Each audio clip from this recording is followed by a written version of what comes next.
من شرور أنفسنا ومن سيئات أعمالنا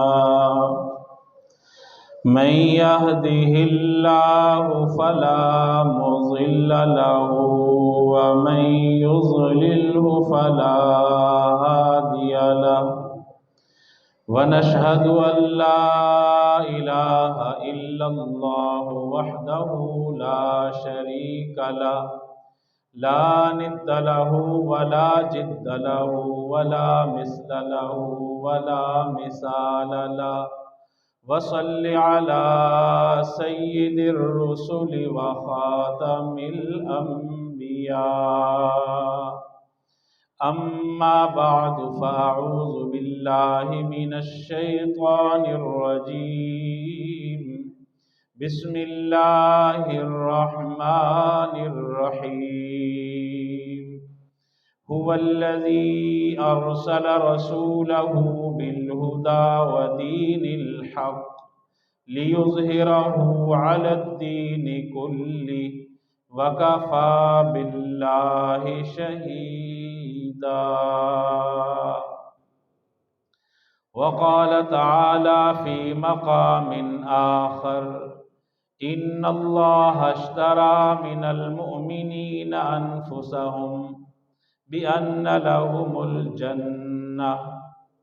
قال النبي صلى الله عليه وسلم الجهاد ماض إلى يوم القيامة صدق الله مولانا العظيم وصدق رسوله النبي الكريم ونحن على ذلك لمن الشاهدين والشاكرين والحمد لله رب العالمين۔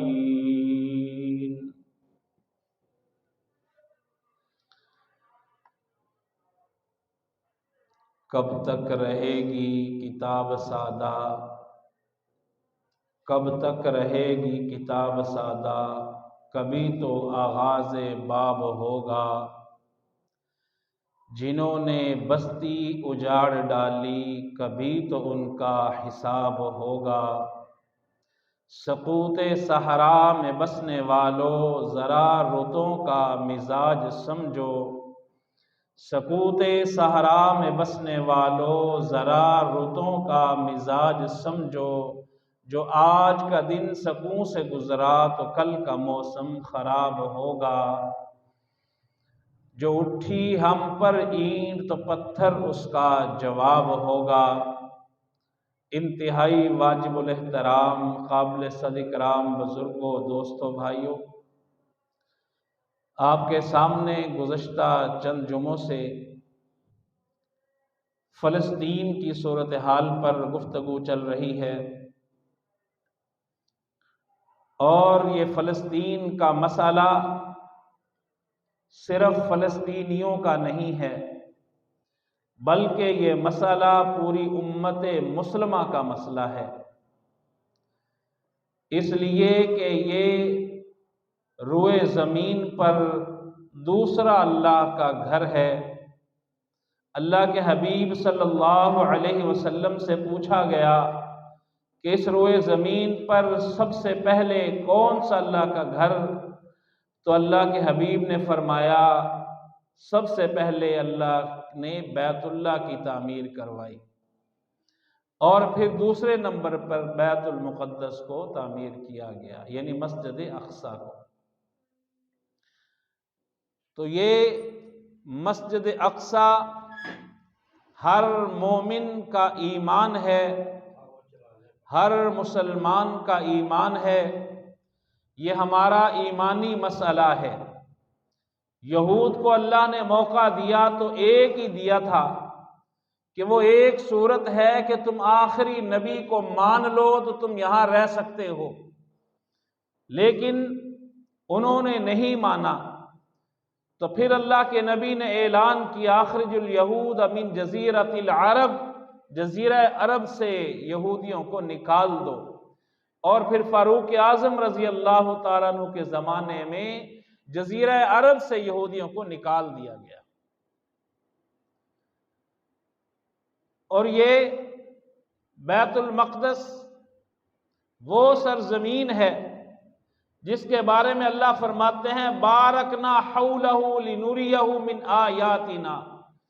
اس کے ارد گرد ہم نے برکتیں رکھ چھوڑی ہیں اور ہماری نشانیاں ہیں۔ یہ ارض مقدس انبیاء کا مسکن ہے، اس کو آباد انبیاء نے کیا، اور سیدنا داؤد علیہ السلام کے بعد سیدنا سلیمان علیہ السلام نے بیت المقدس کو تعمیر کیا۔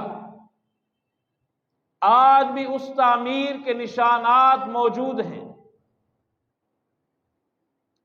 اس لیے کہ وہ انسانوں نے تعمیر نہیں کی تھی بلکہ جنات نے تعمیر کی تھی، اور وہ اتنے بڑے بڑے بھاری بھرکم پتھر ہیں جو انسان حیران ہو جاتا ہے کہ کرین بھی وہ اٹھانے کی سکت نہیں رکھتی، وہ اتنے بڑے بڑے پتھر دیواروں میں نصب کیے ہوئے ہیں۔ یہ بیت المقدس بڑی مقدس سرزمین ہے، لیکن آج دنیا کے ان دانشوروں سے میں ایک سوال کرتا ہوں جو کہتے ہیں حماس نے حملہ کر دیا، پہل کر دی، ان عاقبت اندیش اندھوں سے پوچھو